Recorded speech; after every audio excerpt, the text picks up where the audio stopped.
મિત્રો આપણે આવી ગયા છીએ લીમડાના ઝાડ નીચે. લીમડા વિશે આપણે સાંભળ્યું હશે. અમારા ખેતરમાં આવેલો આ લીમડો છે. અમારા દાદાએ રોપ્યો હતો. કે મિત્રો અમારે જે વૃક્ષો રોપવા સહજ હોય છે ખેતરના છેડા પર આ લીમડો રોપવામાં, જેથી કરીને માટી છેડાનું ધોવાણ ના થાય, ઓક્સિજન મળી રહે આપણને. અને આ છે લીમડાની લીંબોળી. લીંબોળી પાકી હોય એટલે વરસાદ આવે એવું કહે છે, તો લીંબોળી જોઈ શકો છો. લીમડાના ઝાડ ઉપર પણ જોઈ શકો છો.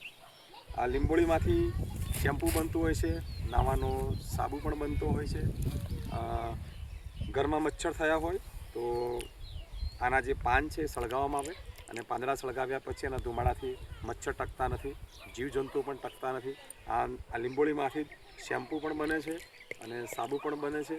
આપણા માથામાં ખંજવાળ આવતી હોય કે કંઈ પણ હોય, ખોડું થયું હોય, તેમાં પણ આ લીંબોળી છે ઉપયોગી છે. તો આ તમે લીમડાનું ઝાડ ના જોયું હોય તો જોઈ લો. અમે ગામડામાં ફરનારા માણસો છીએ, કુદરતમાં ફરનારા માણસો છીએ. પક્ષીઓનો અવાજ પણ આપ સાંભળી શકો છો. એક બાજુ ખેતરનું કામ ચાલુ છે, ટ્રેક્ટરને ટ્રોલી દેખાય છે. આ બાજુ જેસીબી પણ તમે જોઈ શકો છો. ખેતરનું કામ ચાલુ છે. તો આ છે મિત્રો કુદરતી ગામડાનું જીવન, ગામડાનું વાતાવરણ, કલ્ચર તમે જોઈ શકો છો નેચરલી. આ બે ત્રણ બાળકો જાંબુના ઝાડ ઉપર જાંબા ખૂટે છે, તમે જોઈ શકો છો લાઈવ. ઓક્સિજન ભરપૂર છે, ઓક્સિજનનો કોઈ પ્રશ્ન નથી. તો મિત્રો આ લીમડા અને લીંબોળી વિશે આપને વિડીયો ગમ્યો હોય તો વિડીયોને લાઇક કરજો, શેર કરજો, સબસ્ક્રાઈબ કરજો.